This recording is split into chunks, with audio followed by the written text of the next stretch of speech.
Aloha. Welcome to podcast season 2 with Light Diamond Creative. We out here really getting into the thick of it. This season is dedicated to the awakening process, illuminating steps along the awakening path by using the examples of my own life. The processes by which I began to awaken to truth, to reality around me and within. And if you have been listening, you know that last episode 7, that was really intense. That was super intense. If this is your first time listening, the stories and all of this is going to make a lot more sense if you go in chronological order, but feel free to just listen to all willy-nilly if you want to. In the last episode, we talked about Ben, and we talked about the experiences he and I had together with our friends from December 31st, 2016 until the day he died. The day before his 28th birthday, February 2nd. And it was really intense to talk about. We're going to keep talking about it, though, because I believe in the power of speech. I believe in the healing that takes place when we communicate what's really going on. And I know that if Ben had been able to be more emotionally vulnerable and communicate his issues to others, then he probably wouldn't have overdosed. He probably wouldn't have resorted to drugs the way he did. He probably would not have been addicted to them. So to honor his life, I have made a focused effort on developing my own ability to communicate. And these are some of the Ben stories. And there are lots of lessons in here for all of us, which is why they are being told. Now we're gonna touch on a couple things to tie up some loose ends about the last episode before moving on to the stuff that is more cool. So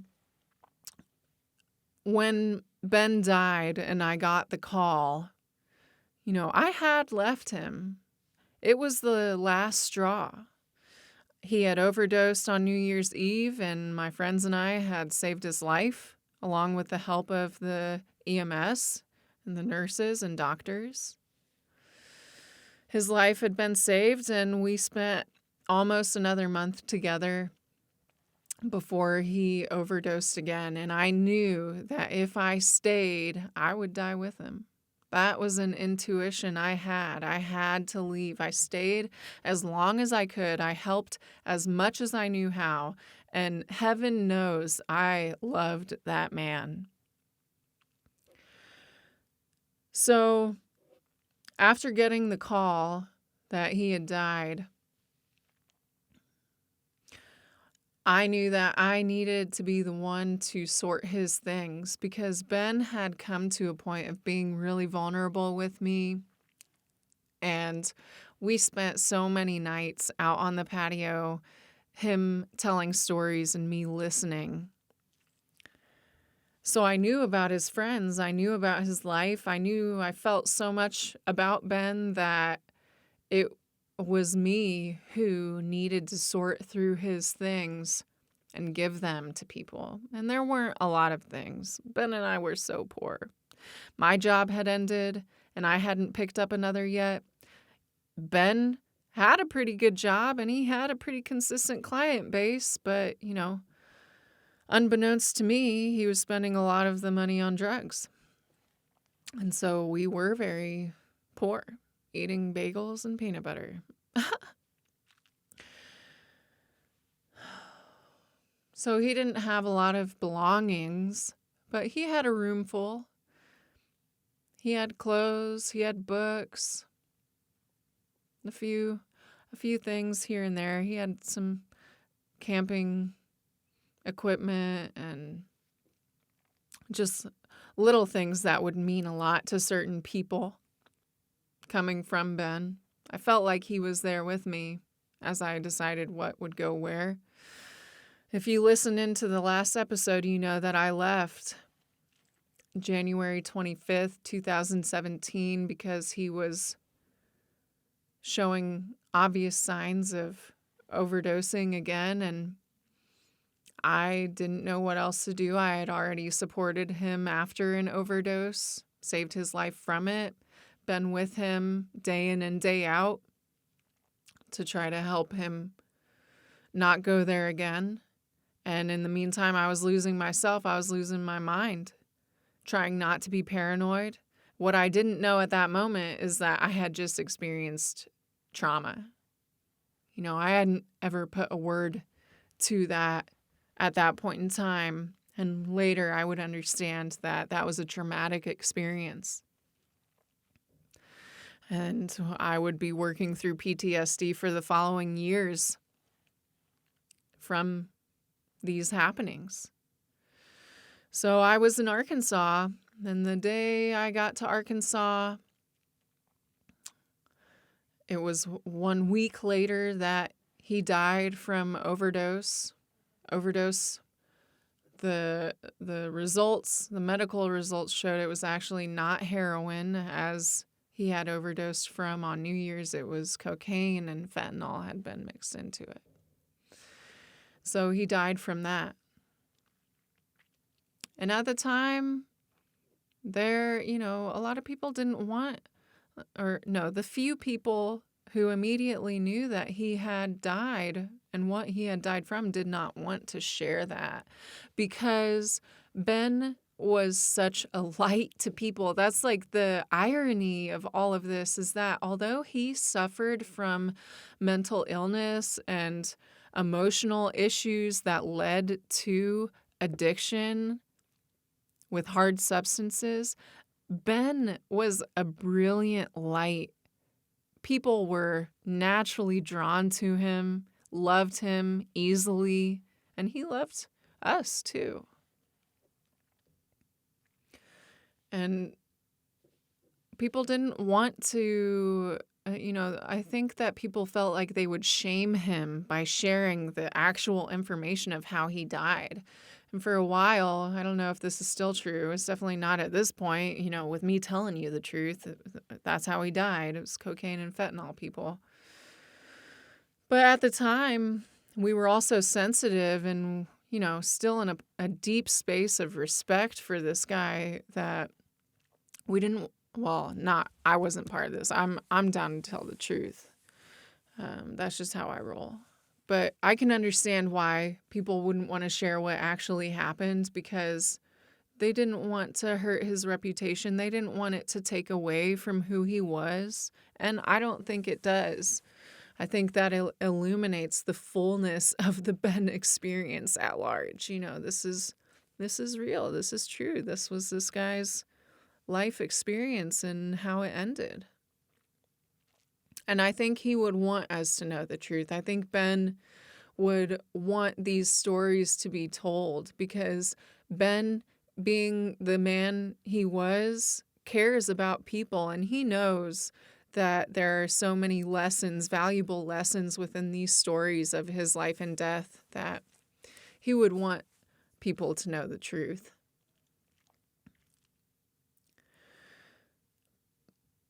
The fact that some didn't want to share his cause of death further illuminates the stigma that is around addiction and mental health.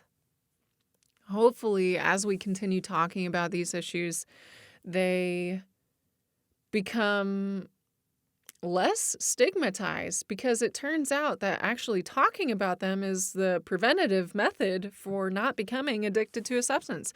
Being able to connect with each other, being able to share and be vulnerable with each other, leaning on each other. That is part of the answer to all of this. But this was a tender time. And I was fortunate to have a family member fly me and my mom back down to Florida so that I could take care of his things. I was not in a good financial position. I was not able to pay for myself to be down there. And she really came in clutch and took me, my mom, and herself down to Florida so that we could deal with his things. So that I could deal with his things and that they could be there for me while I did it. In this time, this is, I think, important to know because it reveals how we can be when we are angry, when we are feeling grief. Sometimes that energy gets channeled in a way that makes things worse. And after Ben's death, and once I got to Florida to take care of his things, there were a number of his clients who were blaming me for his death. Even then, I understood that that was misplaced anger, that was misplaced grief. And we had been friends, me and these clients of his who blamed me. We had spent time together, playing cards, having dinner, yucking it up, whatever. But they loved Ben so much and they were so angry at his loss that they blamed me for his death because they said if I didn't leave, he wouldn't have died. And I'm partially saying this now to also defend myself because at that point in time, I didn't have the strength to. It is not my fault that Ben died. Ben was already down the road far enough to where when I entered his life, I made a positive influence, and he would tell me that. When we got into a relationship, he started to let go of drinking. When we got into a relationship, he was much more conscious of his drug behavior and much more inspired to not participate with drugs. It's not my fault that when I left, he decided to consume drugs again. He was already addicted. He refused to get professional help. And because of those, plus the fact that I had been there for him in the best way I knew how as someone who was totally naive to drugs, it's not my fault that his life ended. And I didn't say that to those people who outwardly blamed me at the time because I knew it was misplaced anger. However, looking back on the situation, and if those people are ever going to listen to this, I want you to know that that was wrong for you to say that to me. And it was not my fault. I enhanced Ben's life, and I was there for him, and I loved him.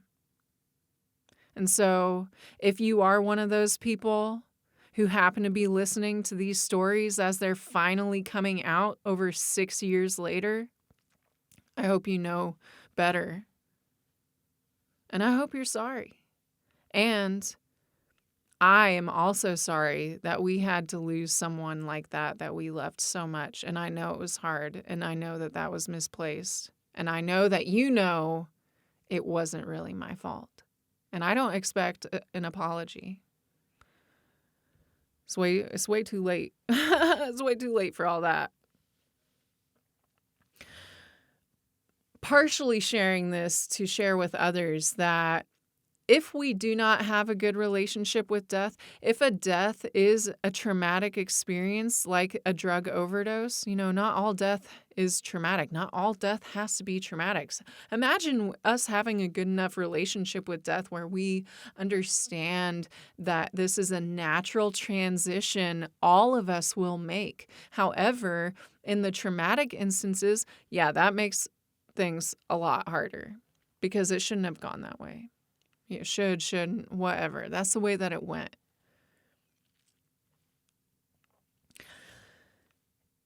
I will say that in this really sacred period following Ben's death, amidst the grief and even the depression, there was a sense of magic in spite of it all. I had never experienced someone that close to me die, and I had certainly never experienced a traumatic drug-related death before. And as I was in this container of my brother's home, closer to family, the veil between life and death was much thinner. You'll hear people talk about this in the spiritual realm. The veil is thin. And the veil was thin. It was almost completely absent because Ben and I had been so close that when he died, it felt like half of my cells died. It felt like half of me died. And if we look at quantum entanglement, this is years later, over 6 years later down the road. I didn't know what quantum entanglement was the year or 2 or 3 following Ben's death. But now I see that quantum entanglement describes the experience I was having after Ben died, the experience of our energies being so entangled with each other through our friendship and romantic relationship that our spirits had connected in such a way that they would never be fully disconnected again. Energetic entanglements are powerful, and they can be the bridge between this reality and the next, the spirit realm. And I remember feeling Ben. I remember hearing him even. And there was a phase where I was like, I'm freaking nuts. I swear it's him. I swear I feel his presence in my mind. I swear that I sense him almost everywhere that I go. And how is that true? Am I crazy? And the way that I was able to work through that was paying very close attention to my thoughts and what I was experiencing, and finally realizing that there's no way I could have made Ben up in my mind the way that he was revealing himself to me in spirit. When someone dies, there's the impressions we can make of them and the stories we can tell and ways that we can attempt to recapture who they were, what they said, how they did it. But it will never be the true essence of that person.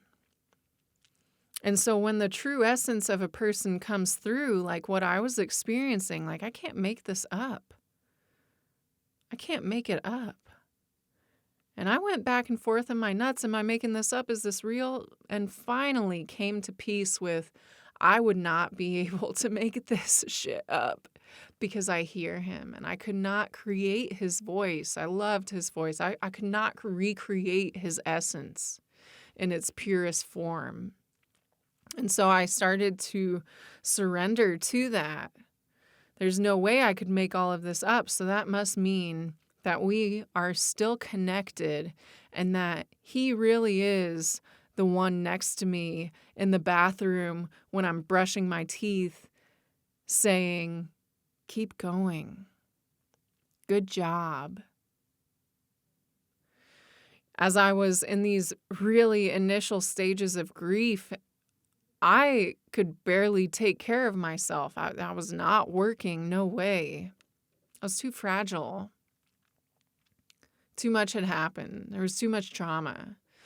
What I could focus on was making sure I brushed my teeth, making sure I took occasional showers or baths, making sure the room I slept in was clean, making sure I'm getting food and drink, even if I don't want to eat, even if I don't want to consume anything, even if all I feel like doing is just sitting and dying myself.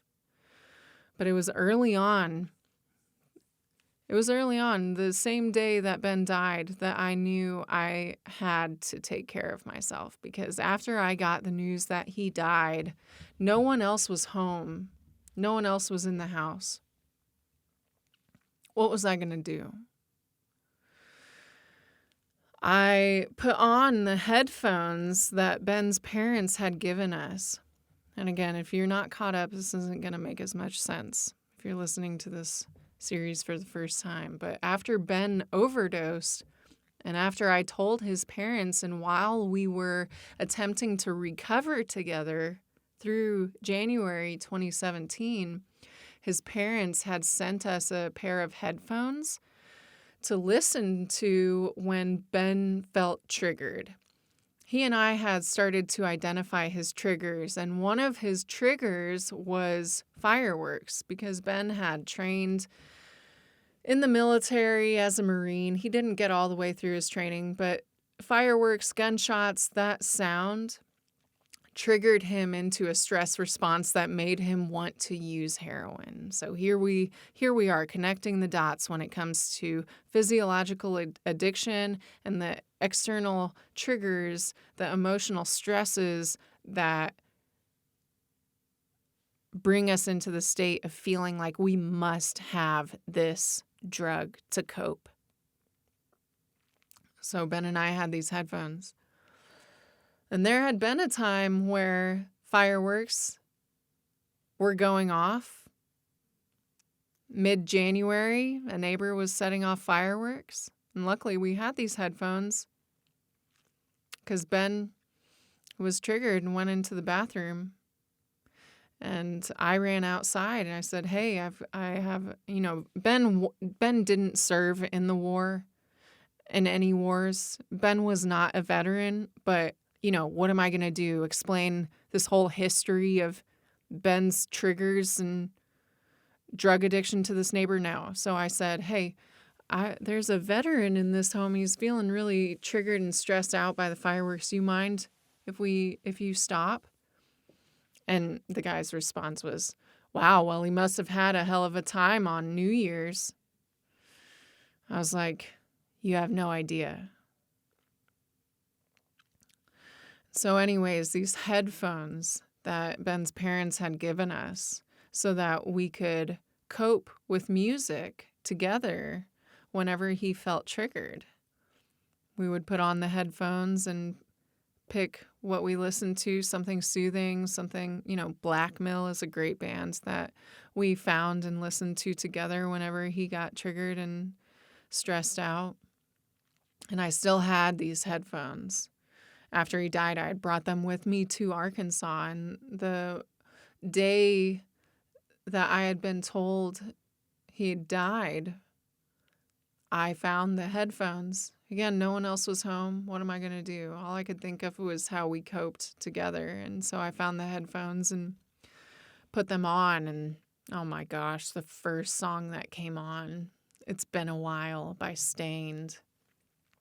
The song, Ben and I listened to it together, and also the message of the song, the lyrics. I don't know if you've heard it, but it is the first song that played when I turned on these headphones after hearing that Ben had died and no one was in the house. Oh my gosh. I almost died in that moment, but I knew in his own way, Ben was reaching out to me from the spirit realm to tell me he was still there. He was with me. And so I thought, what am I going to do? How am I going to deal with this? I felt faint. I felt like I could pass out, and I knew there was orange juice in the fridge. And I knew that I would need to continue to make the decision day in and day out to take care of myself no matter what. I had to drink, I had to eat, I had to stay alive. So I got up and I walked to the fridge and I drank as much as I could of orange juice.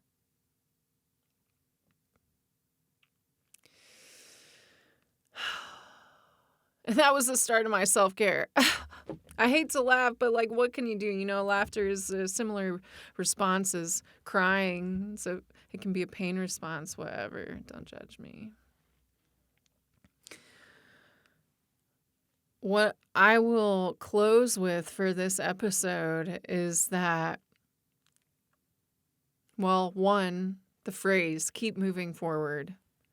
Keep moving forward. This is a phrase that Ben had learned as he was training in the Marines for the military. The phrase, keep moving forward, keep moving forward. Now, Ben came to a point of, I'm sure, detesting his experience in the military, but that phrase stuck with him, and he told it to me often enough to where it stuck with me. And when he died, I would hear him say it. I would hear him say to me, keep moving forward, one step after the other. Don't give up. And I remember people telling me, wow, you're really young to have experienced the loss of a partner. You're so young. And it would almost make me mad. Like, what do you mean? What do you mean I'm so young? What, it would have been easier if I was 20 years older? You know, I was angry. That's one of the stages of grief. Keep moving forward. And I did. One day, one night after another, making sure that I ate, that I drank. I didn't give up. And what it looked like and felt like the first year, the second year, the third year, the fourth year, the fifth year, the sixth year, pretty dramatically different.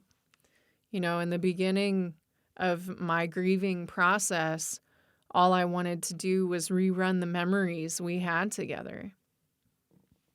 All I wanted to do was think about him so that I wouldn't forget. I wanted to retrace everything we had done and everything he had said because he was so brilliant. I didn't want to grieve the loss of I didn't want to grieve the loss of him. I didn't want to forget the things he had said that had made such a dramatic impression on me positively. I didn't want to forget the lessons. I didn't want to forget the laughter. He was so funny.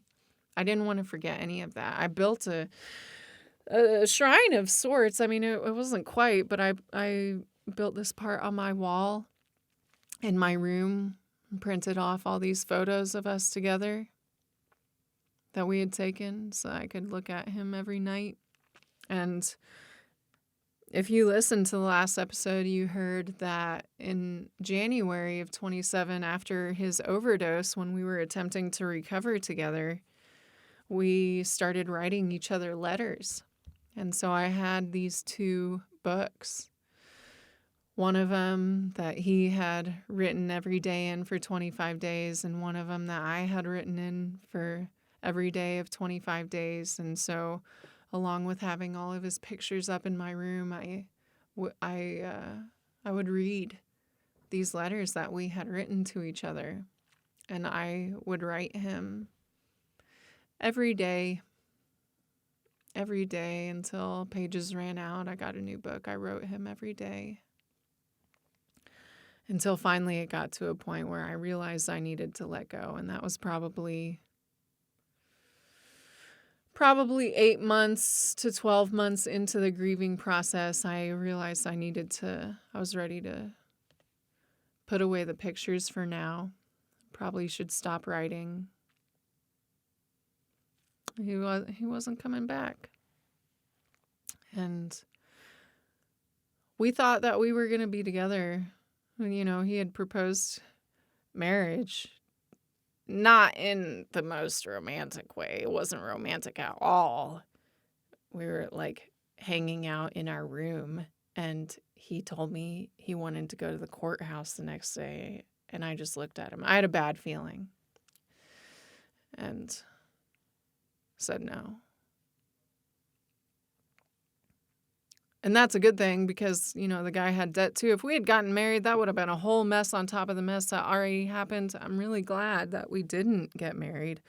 Although he had talked to his dad and received a family ring that he wanted to give to me. And after he died, his parents gave me the ring, and I wore it. I wore it around my neck for a while. I wore it on my hand too, on my ring finger. And those were just some of the ways that I coped. And with that phrase, keep moving forward, time heals all, they said. I thought that was such bullshit. Time heals all my ass. But after making it through a year, starting to feel a little different maybe. It really wasn't until about 2.5 years that I reached my rock bottom and wasn't getting any better, and received meditations that turned me around. I was at the lowest of the lows for myself personally. I was depressed. I was grieving. I had trauma. I couldn't afford very much therapy. I needed a lot of it. I had maybe 10 sessions, and all of them did help, but it wasn't enough. And so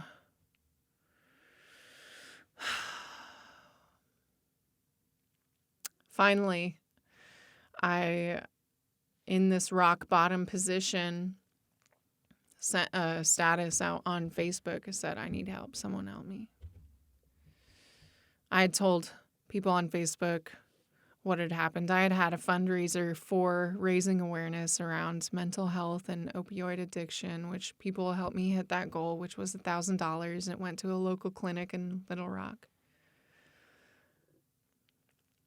But I still felt awful. 2.5 years in, it wasn't getting better. It was getting worse. Worse. I did have suicidal thoughts. I did want to leave. It sucked. And when I asked for help on Facebook, this is not endorsed by Facebook, by the way, I got a message back from Vajra Darshan, anointed Buddhist monk. He and I had gone to high school, all of school together. He was a few years older. We rode the same bus when we were like 1st and 4th grade. He was that much older.